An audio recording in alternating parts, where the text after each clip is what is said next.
Il prend le soleil, boit des cocktails et profite de la vie. Une journée parfaite. Peut-être trop parfaite. Le sourire de Luc disparaît, rien n'est réel. 2 signes indiquent que Luc rêve en ce moment. Quels sont ces signes ?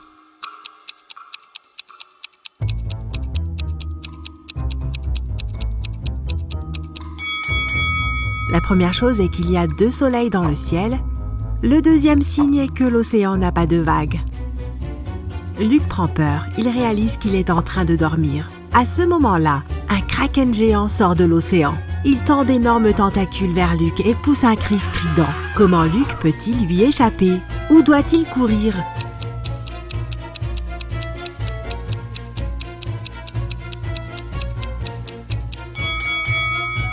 Nulle part. C'est un rêve et le kraken peut aider Luc à se réveiller. Le monstre l'attrape et... Luc ouvre les yeux et réalise qu'il est dans un laboratoire. Il a été capturé il y a quelques jours. Un groupe de personnes a mené d'étranges expériences sur lui pendant tout ce temps. Ce n'était pas le kraken qui l'a entendu, c'était une vraie sirène. Des lumières rouges clignotantes éclairent le laboratoire. La pièce est en désordre, beaucoup d'objets sur le sol, des tables renversées. Il n'y a personne, seulement des photos de quelques scientifiques sur le mur. Il devrait y avoir la clé de cette porte parmi tous ces documents et ces déchets. Vite, aide Luc à la trouver et à s'échapper.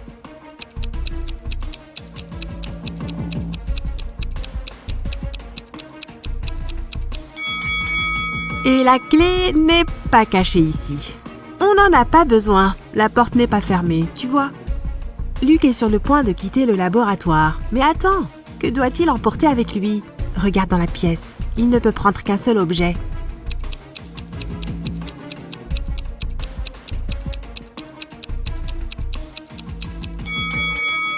Luc devrait opter pour les chaussures. Elles seront utiles dehors. Luc enfile une paire de bottes et sort du laboratoire. Il est dans un long couloir. Il voit plusieurs gardes devant lui. Il commence à le poursuivre. Luc s'enfuit dans la direction opposée. Il y a 3 couloirs devant lui. L'un des couloirs est rempli de gaz toxiques. Le deuxième est un abîme sans fond. Le troisième couloir est si chaud que ses murs rougeoient. Que devrait choisir Luc ?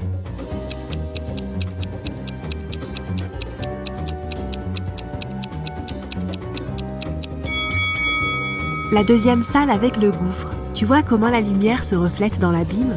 Ça veut dire qu'il y a un sol en verre qui le recouvre et Luc peut marcher dessus.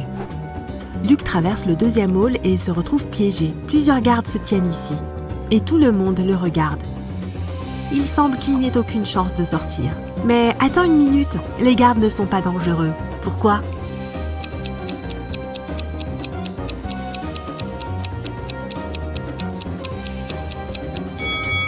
Ils sont immobiles parce qu'il s'agit soit de figures de cire très réalistes, soit de personnes réelles qui ne peuvent pas bouger pour une raison quelconque. Luc quitte la pièce et maintenant il est à nouveau dans un long couloir. Les portes se ferment derrière lui. Des gardes se précipitent dans sa direction depuis le hall et des médecins courent dans l'autre sens. Que doit faire Luc ? Vite, vite, aide-le avant qu'il ne le remarque.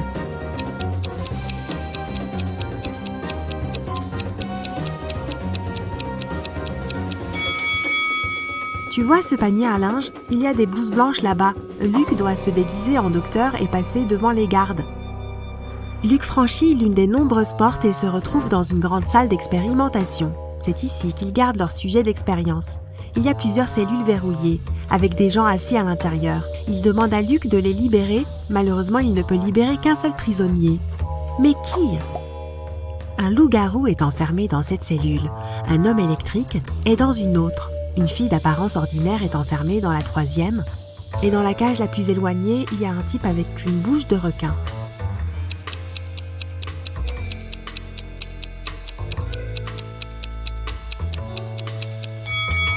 Luc devrait sauver la fille.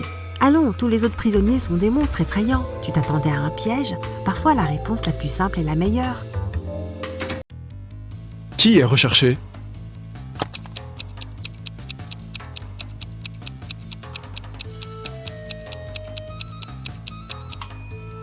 La fille sur la droite. Elle a le même grain de beauté que la fille sur l'affiche.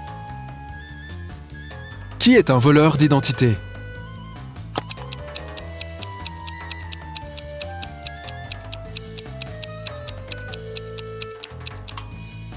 C'est l'homme sur la droite. Sa véritable carte d'identité dépasse de son sac à dos, ce qui signifie qu'il doit montrer une fausse carte.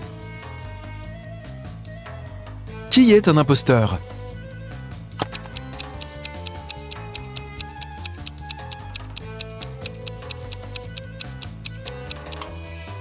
La fille sur la gauche. Le script qu'elle lit est à l'envers. Cela signifie qu'elle fait seulement semblant d'être une actrice. Qui est le vrai voleur?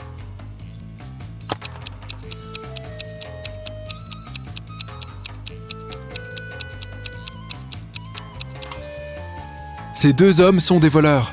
Pendant qu'un homme distrait la jeune fille, l'autre se prépare à lui voler son téléphone. Le dernier testament de M. Wilson, un riche homme d'affaires, a été volé. Il y avait 5 personnes dans la maison à ce moment-là. La femme de M. Wilson, le cuisinier, le majordome, la femme de chambre et le jardinier. Ils ont tous raconté au détective ce qu'ils avaient fait ce soir-là. Madame Wilson était assise près de la cheminée en train de broder. La cuisinière préparait le petit déjeuner. Le majordome surveillait plusieurs travailleurs dans le salon. La femme de chambre balayait les sols dans le couloir. Le jardinier arrosait les plantes dans la serre. Juste après cette conversation, le détective a arrêté le voleur. Qui est le coupable et comment le détective l'a-t-il découvert?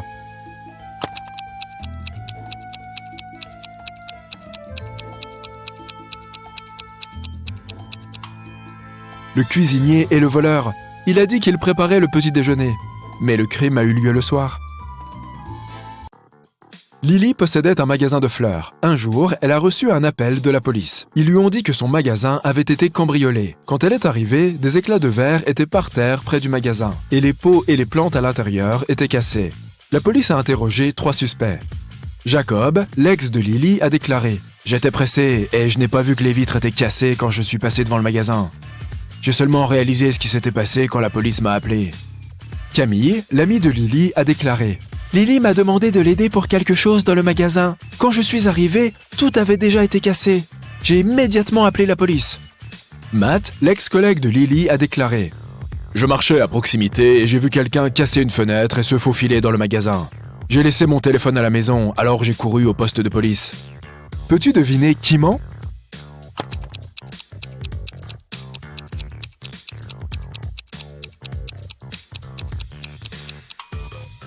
Matt ment.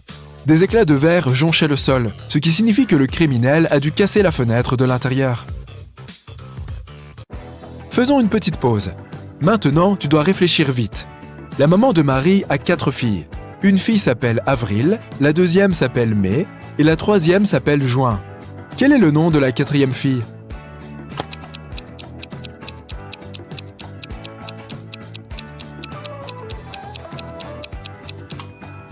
C'est Marie, bien sûr. Qui ne devrait pas faire partie de cette liste? Napoléon Bonaparte, la reine Élisabeth, William Shakespeare, Sherlock Holmes, Aristote, Christophe Colomb, Donald Trump.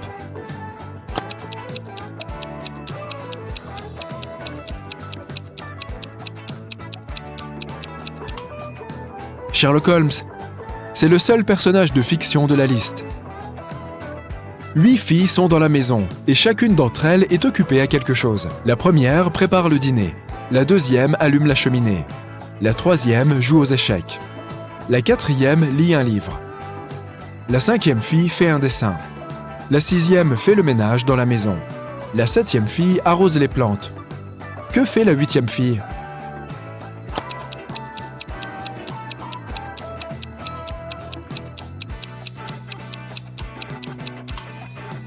Elle joue aux échecs avec la 3e fille. Une femme a eu 40 ans en 1850, mais en 1860, elle avait 30 ans. Comment cela a-t-il pu arriver?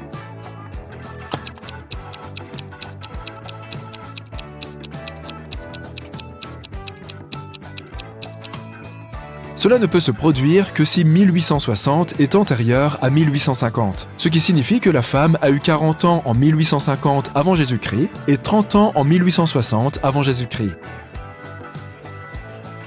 Un artiste se promenait dans le parc lorsque soudain il s'est mis à pleuvoir. Il n'avait ni chapeau ni parapluie pour se couvrir la tête. Il ne pouvait pas non plus se cacher sous un arbre car la pluie était trop forte. Et pourtant, pas un seul de ses cheveux n'a été mouillé.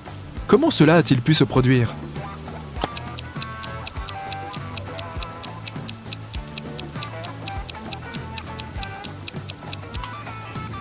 L'artiste était chauve. Maintenant, revenons à nos énigmes policières. Robert a gagné 1 million de dollars à la loterie.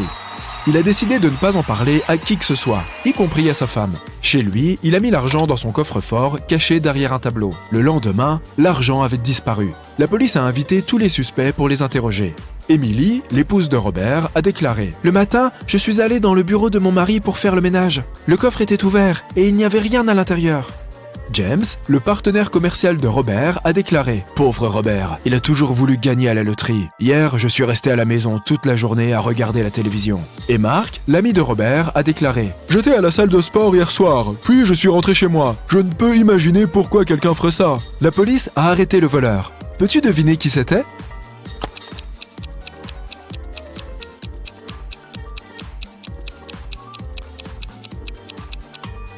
C'est le partenaire commercial de Robert qui a fait ça. Robert n'a dit à personne qu'il avait gagné à la loterie. Sa femme a vu un coffre vide lorsqu'elle est entrée dans le bureau, mais elle ne savait pas ce qu'il contenait.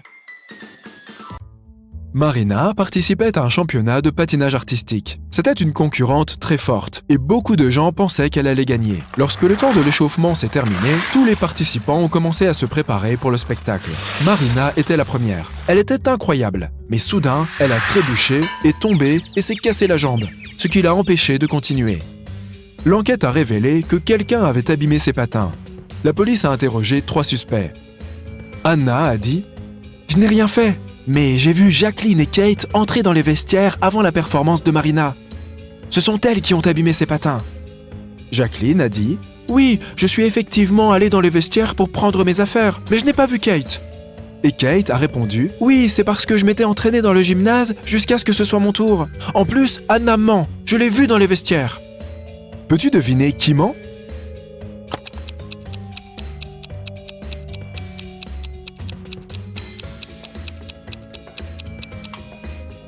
Kate, elle n'a pas pu s'entraîner dans le gymnase parce que le temps d'échauffement était terminé au moment où la compétition allait commencer. Voilà ce qui s'est passé. Kate est allée dans les vestiaires et a saboté les patins de Marina. Jacqueline est entrée dans le vestiaire après elle. Et c'est ce qu'Anna a vu. Lisa était un célèbre mannequin. Elle a été retrouvée inconsciente dans sa loge pendant une séance de photos et on l'a emmenée à l'hôpital. Les médecins ont dit qu'elle avait fait une grave réaction allergique, mais une fois revenue à elle, Lisa a insisté sur le fait qu'elle n'avait rien mangé de la journée. Son manager, très inquiet, a interrogé toutes les personnes présentes. La styliste a déclaré qu'elle avait maquillé Lisa et qu'elle ne l'avait effectivement pas vue manger quoi que ce soit. La femme de ménage a dit qu'elle avait nettoyé la loge avec des produits biologiques et non allergènes. Nora, la principale rivale de Lisa, a déclaré qu'elle avait surveillé le tournage toute la journée. Elle n'avait rien remarqué de suspect. Qui est le coupable ?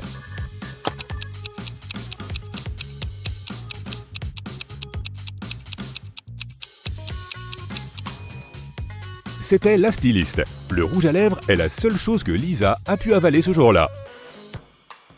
Au milieu de la nuit, Denis s'est réveillé à cause d'un grand bruit. L'un des enfants a dû sortir en sachant qu'aucun d'entre eux n'est autorisé à sortir la nuit. L'homme est allé voir les enfants. Tous les 3, Catherine, Ruth et Larry, semblaient dormir paisiblement. Regarde les enfants et essaie de deviner qui est sorti en douce de la maison.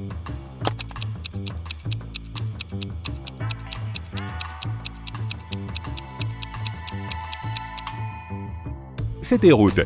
Une chaussure de sport sale est cachée derrière le rideau et il y a plusieurs morceaux de frites sous son lit. Brenda voyageait en train. Il faisait une chaleur torride dans le wagon. La jeune fille a enlevé son bracelet en serti de diamant et l'a posé sur la table devant elle. Quelques minutes plus tard, le train est entré dans un tunnel et il faisait complètement noir. Une fois sorti du tunnel, il n'y avait plus de bracelet sur la table. Brenda était choquée. « Quelqu'un a pris mon bracelet !» Il n'y avait que 3 autres personnes dans le compartiment. Hélène a dit qu'elle avait dormi. Rachel lisait un livre sur son téléphone et Grégory était allé aux toilettes avant même que le train n'entre dans le tunnel. Qui a pris le bracelet ?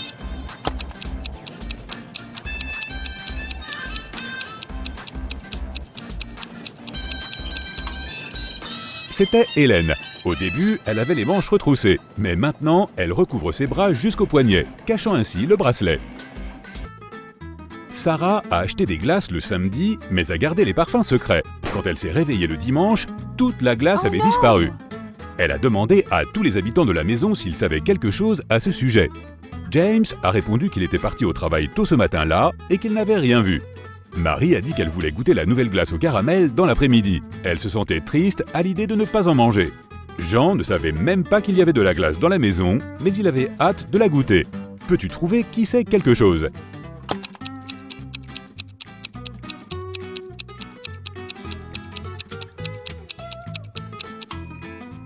C'est Marie. Les saveurs de la glace étaient un secret. Elle ne pouvait pas être sûre qu'il y en avait une au caramel. Peux-tu dire qui est une vraie sirène ici ?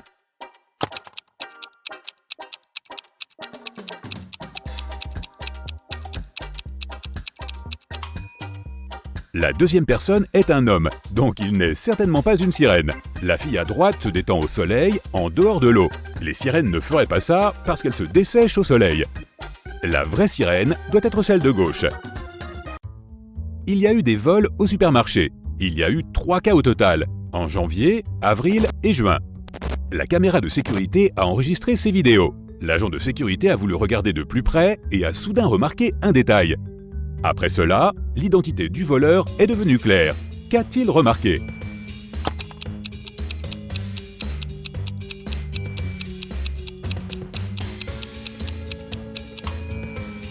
C'était la femme enceinte. L'agent de sécurité a noté qu'en janvier, elle semblait enceinte de 6 à 7 mois. En juin, elle avait le même aspect. On dirait que c'est le cas mystérieux du ventre de bébé qui était en fait un jambon en conserve. Un jour, un voleur a décidé de cambrioler la banque locale. Il a imaginé un plan brillant, se déguiser en caissier pour essayer de se faufiler dans la chambre forte. Alors qu'il s'approchait de cette dernière, il a vu un agent de sécurité se tenir juste devant la porte. Le voleur n'avait pas prévu cela. Il s'est donc caché et a observé attentivement le garde quand l'un des vrais caissiers de la banque s'est approché de la porte. Le garde de la sécurité a dit « 8 », l'employé a répondu « 4 » et est entré. Puis, un autre caissier s'est approché de la chambre forte. Lorsque le garde de sécurité a dit « 6 », la personne a répondu « 3 » et a pu entrer. Le voleur s'est approché du garde de sécurité avec insouciance. Quand le garde a dit 10, le voleur a répondu avec assurance 5. Il a été arrêté immédiatement. Alors, pourquoi la réponse du voleur était-elle fausse ? Et qu'aurait-il dû répondre à la place ?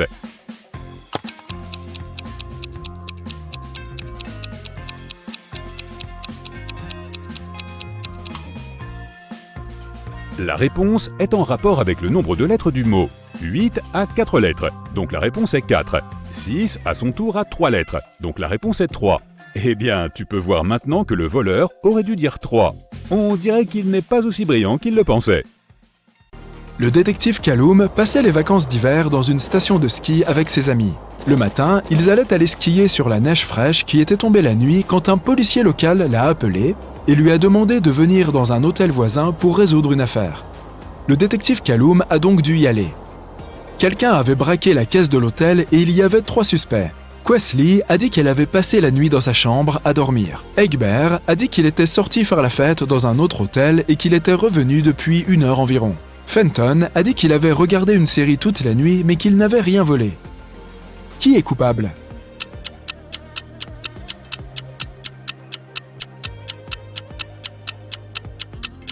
C'était Egbert. S'il venait de rentrer, il aurait laissé ses empreintes sur la neige fraîche. Mais il n'y a aucune trace de pas qui mène à l'hôtel, alors que le détective Callum était ici.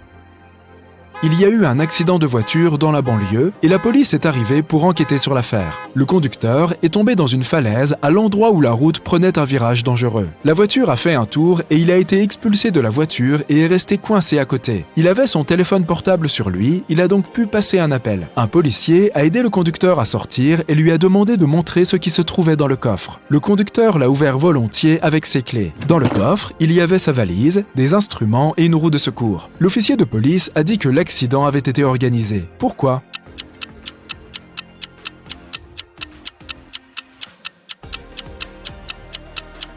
Le conducteur a sorti les clés de sa poche. S'il s'agissait d'un vrai accident, les clés seraient restées dans la voiture. Madame Grayson a appelé la police et a dit qu'elle avait été volée. Le détective Callum est arrivé pour l'enquête. Voici ce qu'elle a dit.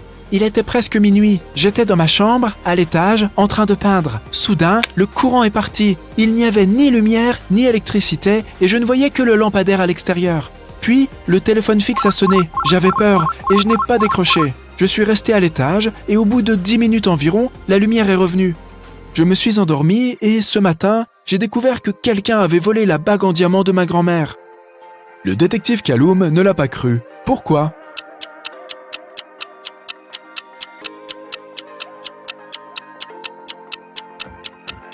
Si les lumières et l'électricité étaient coupées, comment un téléphone fixe aurait-il pu sonner ? Cette dame invente quelque chose. Gavin est allé faire des courses et a garé sa voiture devant le magasin. Bien sûr, il a oublié où il s'était garé et n'a pas pu retrouver sa voiture. Heureusement, il avait pris une photo de sa voiture garée et il l'a ouverte pour chercher le numéro du parking. Le problème est que le numéro de son parking est couvert et que le numéro des parkings à proximité n'a aucun sens. Peux-tu trouver le numéro du parking de Gavin et savoir où il doit chercher sa voiture ?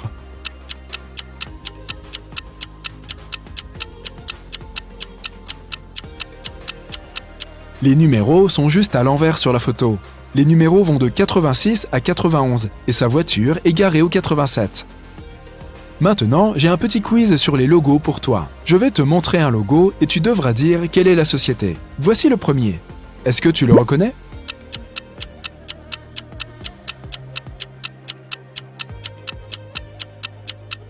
C'est Honda, une marque de voiture japonaise.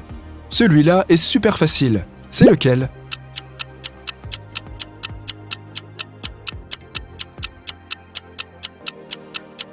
C'est Pepsi, bien sûr. Et ce mignon crocodile, est-ce qu'il te dit quelque chose ?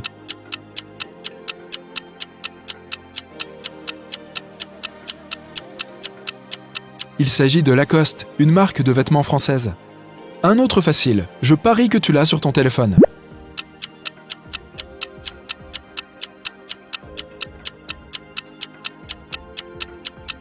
Oui, bien sûr, c'est Spotify.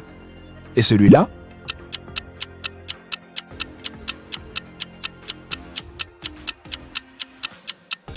Oui, c'est Nike. Celui-ci est une marque très chic. À quoi penses-tu ?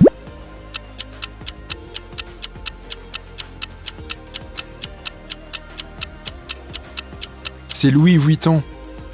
Ok, en voilà un autre. C'est plus difficile, mais tu peux le faire. Quel est ton avis ?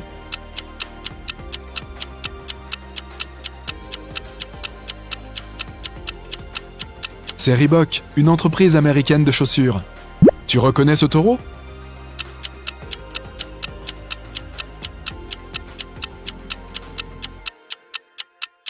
C'est le logo de Lamborghini. C'est un rectangle jaune terriblement familier. D'où vient-il ?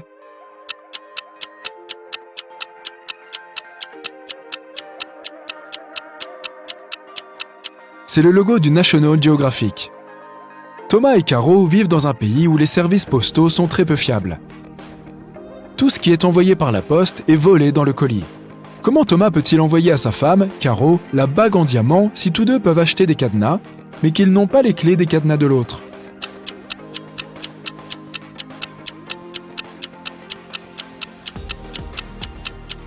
Thomas peut fermer la boîte avec la bague et l'envoyer à Caro. Lorsqu'elle recevra la boîte, elle devra la fermer avec son cadenas et la lui renvoyer.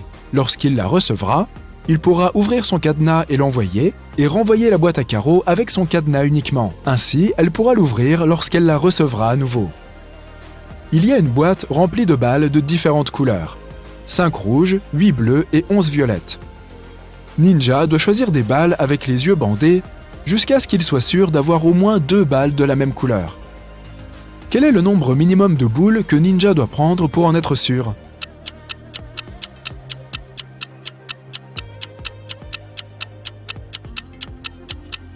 Dans le pire des cas, il choisira les balles d'une couleur différente à chaque fois.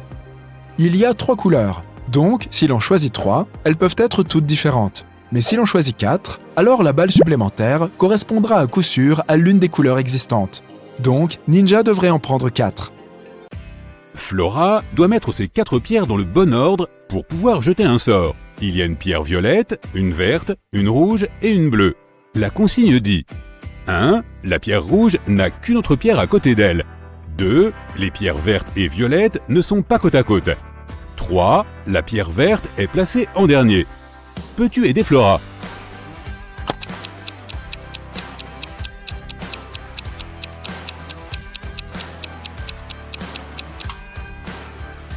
Si la pierre rouge n'a qu'une autre pierre à côté d'elle, elle est forcément placée en dernier ou en premier.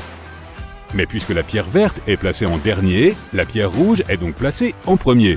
Puisque les pierres vertes et violettes ne sont pas côte à côte, il y a forcément la pierre bleue entre les deux. Donc le bon ordre est le suivant: rouge, violet, bleu et vert. Il est midi. Kaeline explore une forêt. Elle tombe sur un château abandonné et décide de le visiter. La porte se referme derrière elle et ne s'ouvre plus. Kaeline est prise au piège. 3 portes peuvent la conduire vers la liberté, mais attention!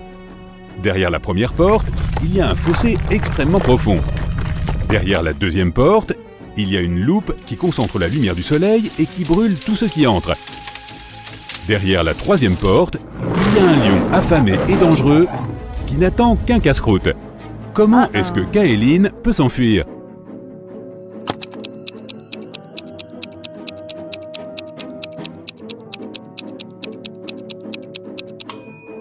Elle devrait attendre le coucher de soleil. Quand le soleil se couche, la deuxième porte avec la loupe ne représente plus un danger. Amélie, Belle, Chloé et Della sont des quadruplés identiques. Elles en profitent pour faire des blagues à tout le monde. Un jour, un de leurs professeurs doit laisser Amélie sortir en avance car elle a un rendez-vous chez le médecin. Mais la prof ne sait pas laquelle des 4 est Amélie. Les quadruplés lui donnent un coup de main. Elles lui disent: 1. Amélie est au centre. 2. Non, Amélie se trouve aux côtés. 3. C'est moi Amélie. 4. C'est pas moi Amélie. 3 d'entre elles ont menti, mais une a dit la vérité. Qui est Amélie?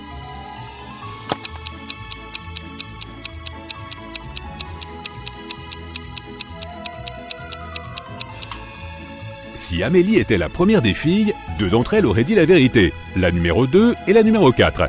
Si Amélie était la deuxième d'entre elles, la numéro 1 et la numéro 4 auraient dit la vérité.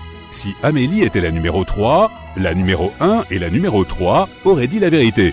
Mais si Amélie était la numéro 4, il n'y aurait que l'affirmation de la numéro 2 de vrai. Amélie est donc la numéro 4. Emma s'est perdue en se promenant dans la forêt. Elle tombe sur la maison d'une sorcière, caresse son chat noir et demande à la sorcière de la renvoyer chez elle. La sorcière a envie de faire un jeu. Si Emma gagne, elle la renvoie chez elle. Si elle perd, elle devra rester chez la sorcière pour toujours. On commence par dire un nombre compris entre 1 et 10. La suivante doit y ajouter un nombre entre 1 et 10. La première qui arrive à 50 a gagné. Tu peux commencer. Comment Emma peut-elle gagner?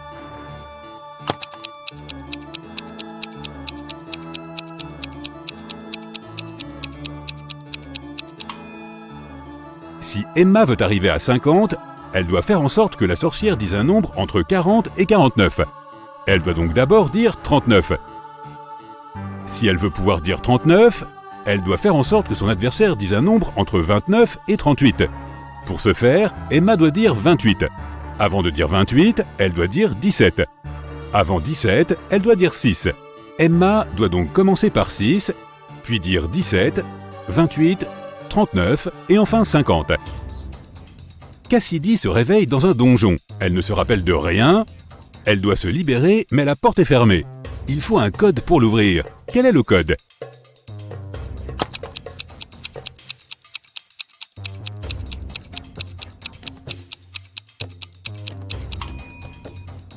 Chaque suite de 4 chiffres commence par le dernier chiffre de la suite précédente. La dernière partie du code est donc 4, 7, 2, 8. Madame Davis est une vieille dame qui raconte sa vie. Après avoir vécu un quart de ma vie, j'ai eu ma première voiture.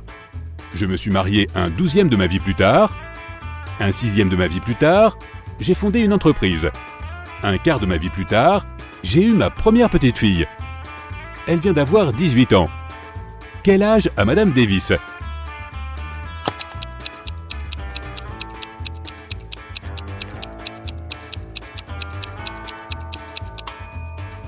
On choisit X pour représenter l'âge de Madame Davis.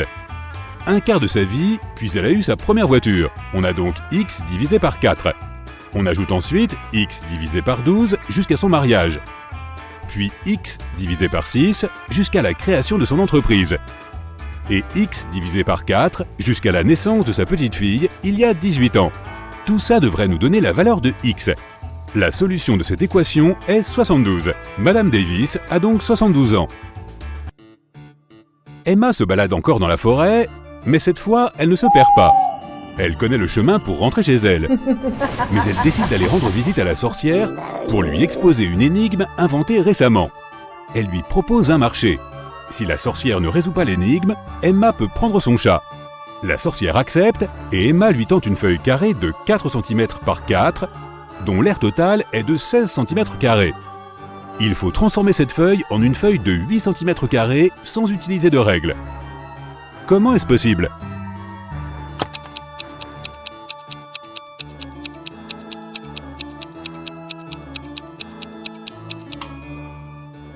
La sorcière doit plier tous les angles du carré vers le milieu. Elle obtiendra ainsi un carré de la moitié de la taille du carré d'origine. On dirait que pour cette fois, la sorcière va pouvoir garder son chat. Il y a une boîte remplie de balles de couleurs différentes. 5 balles rouges, 8 balles bleues et 11 balles violettes. Pas facile pour Allison. Elle doit continuer à sortir des balles de la boîte avec les yeux bandés jusqu'à ce qu'elle soit sûre d'avoir au moins des balles de 2 couleurs différentes. Quel est le minimum de balles qu'elle doit sortir de la boîte ?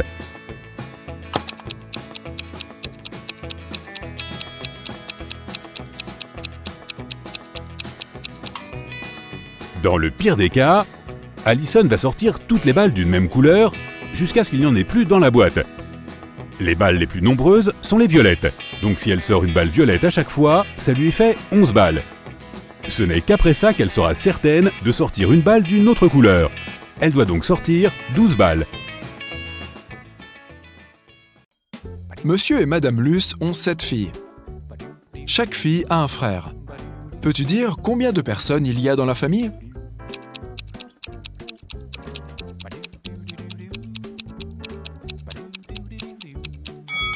La bonne réponse est 10.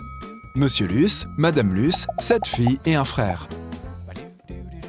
Le docteur Luce est un chimiste de renommée mondiale. Il vient d'arriver à Londres pour assister à un séminaire scientifique international. Le lendemain matin, le concierge du laboratoire trouve le docteur Luce inconscient sur le sol. L'un des 6 assistants de laboratoire a empoisonné le chimiste. Les noms des 6 assistants sont Austin, William, Oscar, Léo, Dedge et Robert.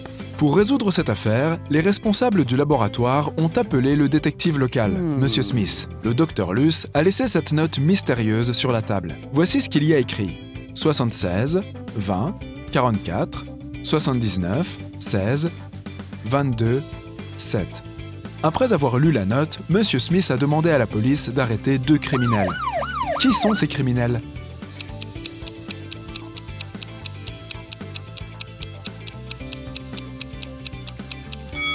Oscar et Austin. Tu te souviens que le docteur Luce est un chimiste ? Il a crypté les noms de ses ennemis en utilisant le tableau périodique accroché au mur. Le docteur Luce s'est rétabli et a repris son travail au laboratoire. Il a invité un jeune scientifique, Olivier, pour un entretien d'embauche. Son CV est trop beau pour être vrai. Alors, le docteur Luce a décidé de vérifier le raisonnement logique d'Olivier. Il a proposé à celui-ci de résoudre ce puzzle de chiffres. Olivier a tout de suite réussi cette tâche. Et toi ? Voici un petit indice. Tu dois lire cette énigme de gauche à droite et de haut en bas. Question 1. Quelles sont les 2 prochaines rangées de chiffres ? Et deuxième question, pourquoi ?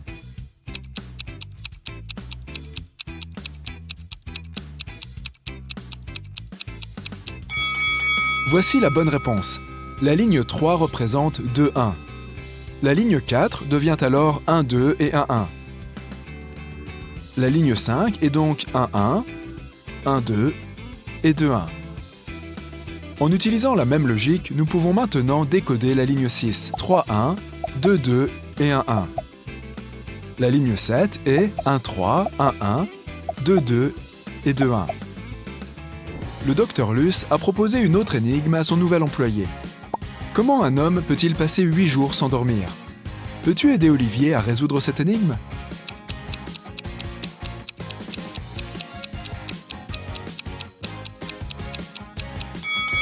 La bonne réponse est facile, parce que les gens dorment la nuit.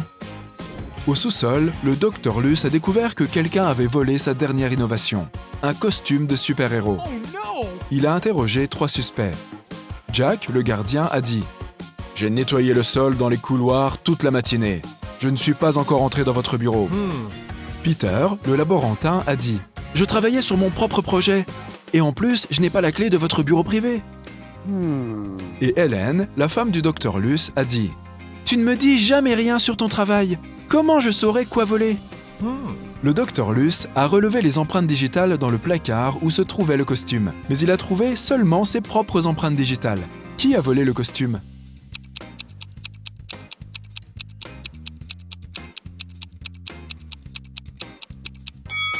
C'était Hélène. C'est la seule qui porte des gants. Après un court interrogatoire, Hélène a avoué qu'elle avait vendu le costume à l'ennemi principal du Dr Luce, le Dr Phillips. Le Dr Luce est allé dans son laboratoire pour récupérer son invention. Un garde terrifiant a arrêté le Dr Luce à l'entrée et lui a demandé un mot de passe. Peux-tu aider le Dr Luce à trouver le code ? Tu vois ce panneau sur le mur ? Tu dois réarranger ces lettres pour épeler un seul mot.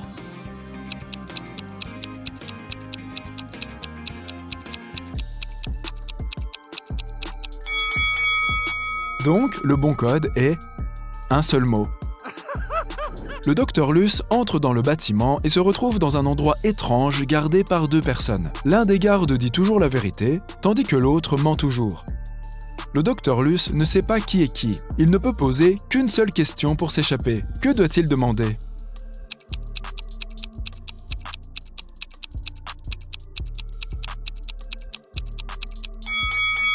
S'il demande au garde qui dit toujours la vérité, il répondra que l'autre garde indique la porte dangereuse. Et s'il demande au garde qui ment toujours, il dira la porte opposée à celle du garde qui dit la vérité et indiquera la porte dangereuse.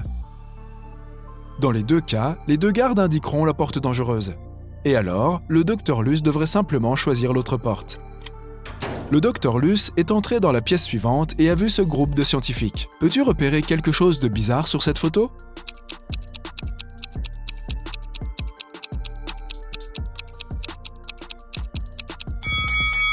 Les scientifiques tiennent 4 parts de pizza dans leurs mains, mais il manque seulement 3 morceaux dans la boîte à pizza.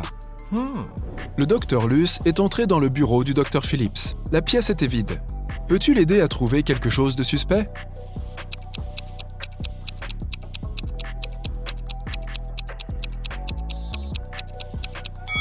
Quelqu'un se cache dans la ventilation du plafond.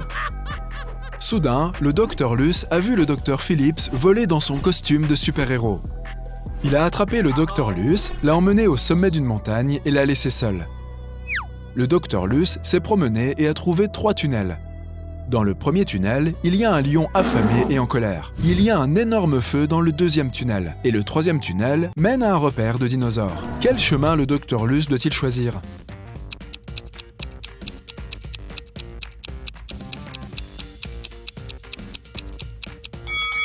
Le 3e. Les dinosaures se sont éteints il y a des millions d'années. Amy a pris tout ce dont elle a besoin et avance vers la caisse. Le caissier lui dit « Je vous rembourse 90% de vos courses si vous résolvez mon énigme. » Amy accepte. Voici l'énigme. Si tu as 3 pommes et 4 oranges dans une main, et 4 pommes et 3 oranges dans l'autre main, ça donne quoi ? Parviendras-tu à aider Amy ? Essaye de penser différemment.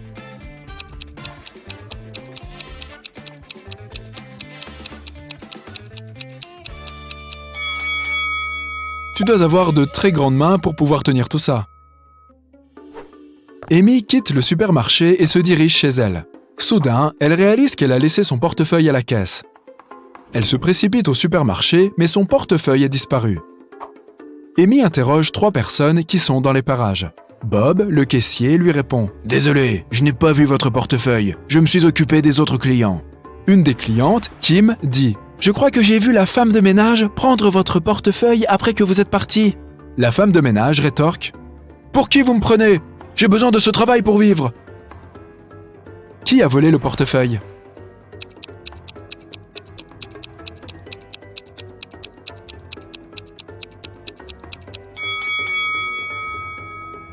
C'est Kim. Elle tient son portefeuille dans les mains et celui d'Amy est caché dans sa botte.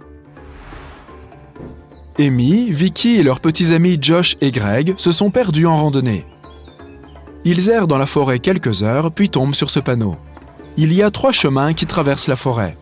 Le premier chemin les conduit vers une mare toxique. Personne n'est jamais revenu vivant de cet endroit. Le second chemin est bloqué par des tigres. S'ils décident de prendre le 3e chemin, ils doivent traverser une rivière congelée. Quel chemin devraient-ils emprunter ?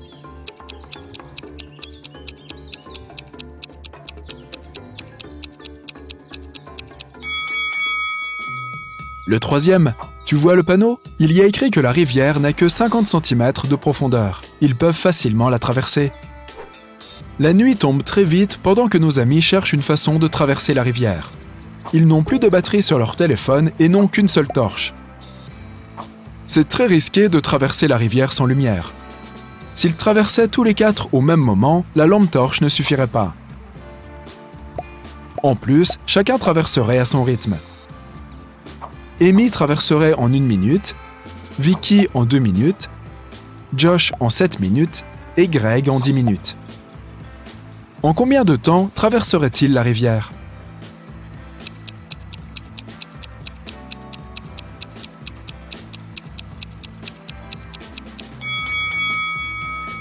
D'habitude, on pense que c'est la personne la plus rapide qui doit guider les autres.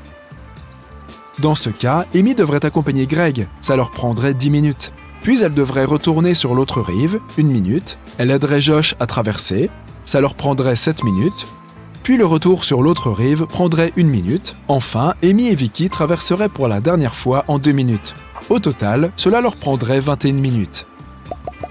Mais l'objectif, c'est de réduire le temps nécessaire à traverser la rivière. Nous devrions trouver le moyen de faire traverser les personnes les plus lentes ensemble. Voici le bon ordre. Amy et Vicky traversent, ça leur prend 2 minutes. Vicky retourne sur l'autre rive en 2 minutes et passe la torche à Greg et Josh, qui traversent en 10 minutes. Amy récupère la torche pour aller chercher Vicky et traverser pour la dernière fois la rivière avec elle. Ça prend 3 minutes, pour un total de 17 minutes. La recherche de l'arrêt de bus a été longue et nos amis ont un petit creux. Ils décident d'acheter de la nourriture. Un seul de ces distributeurs est fiable. Lequel ?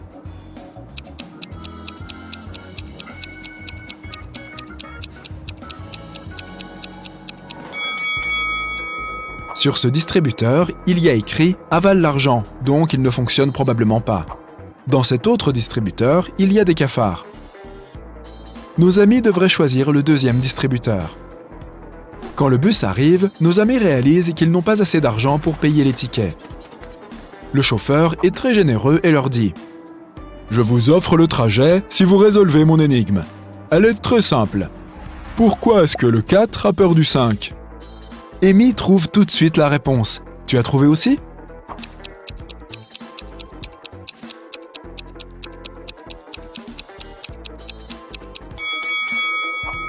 Parce que quand il est en colère, 5, 6, 7.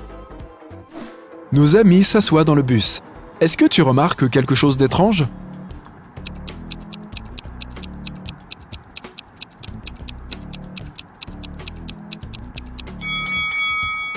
La femme âgée est transparente. C'est un fantôme. Quand Amy et Vicky rentrent chez elles, elles découvrent qu'elles ont été cambriolées. Elles appellent la police. Le détective interroge 3 voisins. Marie dit « Le week-end dernier, mon mari Rick et moi étions en train de faire bronzette aux Maldives. Rick a pris un coup de soleil et nous sommes rentrés plus tôt que prévu. On vient juste de rentrer de l'aéroport. » Love répond « Je crois que j'ai vu une personne suspecte avec une capuche qui traînait autour de chez vous il y a quelques heures. » Johanna dit « Mon copain et moi avons fêté notre anniversaire dans un restaurant. On vient juste de rentrer. » Qui ment ?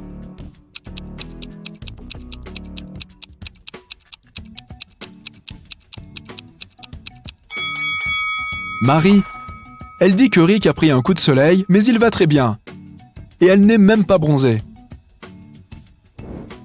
Amy décide de trouver un travail pour mettre de côté de l'argent pour l'université. Elle envoie son CV à la banque du coin et elle est sélectionnée pour un entretien. La DRH lui propose de résoudre une énigme pour tester ses capacités logiques. Imagine que tu as un nombre illimité de pièces dans ton porte-monnaie. Quel est le nombre minimum de pièces dont tu as besoin pour être sûr que chaque pièce touche exactement 3 autres pièces? Peux-tu aider Amy pour qu'elle obtienne le poste?